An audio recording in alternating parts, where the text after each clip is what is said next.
Hello বন্ধুরা, শুভ সপ্তমী। কেমন আছো? আশা করছি সকলে খুব ভালো আছো। পুজোটা সবার খুব ভালোই কাটছে। তো সপ্তমীর দিন বেরিয়ে পড়েছি বোন, তারপরে দিদি, এদের সবাইকে নিয়ে, কারণ সৌরভের তো সময় নেই, দোকান আছে জানো সবাই। তো আশেপাশে যে ঠাকুরগুলো রয়েছে, মানে আমাদের এই হরিদেবপুরের এইদিকে, সেগুলোই দেখছিলাম। আর দেখো কি লাইন, মানে মারাত্মক লাইন এই ঠাকুরগুলো দেখতে গিয়ে, মানে বীভৎস লাইন, মানে পুরোটাই হেঁটে, কারণ অটো ভেতরের দিকে ঢুকছিল না। ঠিক আছে, পুরোটাই হেঁটে হেঁটে যেতে হয়েছে। তো প্রথমেই দেখো আমরা স্পোর্টিং ক্লাবের এই ঠাকুরটা দেখছিলাম, আর ওর পাশেই একটা ছোট্ট মেলা হচ্ছিল। তো বেরিয়ে এই মেলাটা সম্পূর্ণ ঢুকে গেছে। আর দেখো না, কালী বলছে এই খাবো ওই খাবো। দেখো এর মধ্যে এই স্প্রিং পটেটো যেটা ছিল ওর খুব ফেভারিট, তো সেটাই একটা নিয়ে নিয়েছে। আর দিদির মেয়েও নিয়ে নিয়েছে, আর আমিও খাচ্ছিলাম, কারণ আমি ফুচকাটা খাবো না, টক জলটা খাচ্ছি না, অ্যাভয়েড করছি, শরীরটা খারাপ আমার নিজেরই, জ্বর ছিল। তারপর ওখান থেকে বেরিয়ে পাশেই অজয় সঙ্গতি, তো সেটাই দেখতে বেরিয়েছি। দেখো খুব সুন্দর করেছে কাজটা। তো এখানেও অনেকটা লাইন দিয়ে এসেছি, আর দেখো সবাই মিলে ঢুকেছে, আর এতটা ভিড়। আর সত্যি কথা বলতে কালকে খুব গরম ছিল, খুবই গরম ছিল, মারাত্মক লেভেলের গরম। আর তার মধ্যে সেজে গুজে মানে বীভৎস ব্যাপার। কিন্তু পুজো সবাই তো, তাই গরম হোক আর যাই হোক, বাঙালির ইমোশন, পুজোতে বেরোতেই হবে, তাই সকলে বেরিয়ে পড়েছি।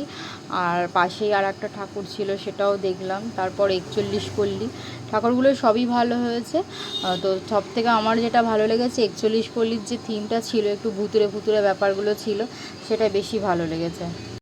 তো দেখো এই, এটার পরেই দেখাবো, এই যে এটা রয়েছে যেটা, সেটা পাশেই ছিল, আর ঠিক তার উল্টো দিকেই থাকে 41 পল্লীর ওই থিমটা। তো খুব ভালো লাগছিলো।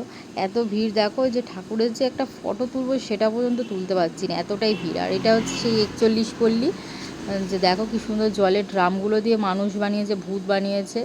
ঠিক আছে, তো খুব ভালো লাগছিলো এটা দেখতে।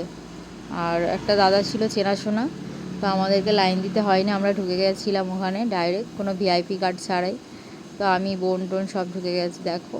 তো তোমাদের একটু দেখাচ্ছি, দেখো ভালো করে। আর দেখো ওপরে একটা ছেলে ভূতের মতন ওখানে ঝুলছে, ওটাকে দেখো জুম করে দেখাবো পরে। তো খুব ভালো লাগছিলো ওটাকে দেখতে, মানে সত্যি, মানে দেখে মনে হচ্ছে অরিজিনাল একটা ছেলে ওরকম ঝুলছে হাতের মধ্যে।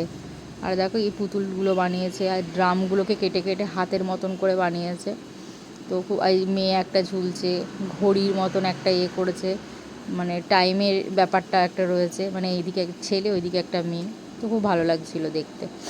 তো দেখো তোমাদের সাথে সেটাই শেয়ার করলাম। আশা করছি এদিকে যারা থাকো বা অন্যান্য দিক থেকে অনেকেই সেই ঠাকুরগুলো দেখে গিয়েছো। আর তারপর বাড়ি চলে আসি। আর সত্যি কথা বলতে আমি যখন ভয়েসটা দিচ্ছিলাম, আমি বাড়িতে ছিলাম না, বাড়িতে মানে দোকানে বসে, রাস্তার ধারে বসে বসে ভয়েস দিচ্ছি। তো গাড়ি ঘোড়া তোমরা অনেক আওয়াজ পাবে। তো থ্যাংকস ফর ওয়াচিং, কমেন্ট।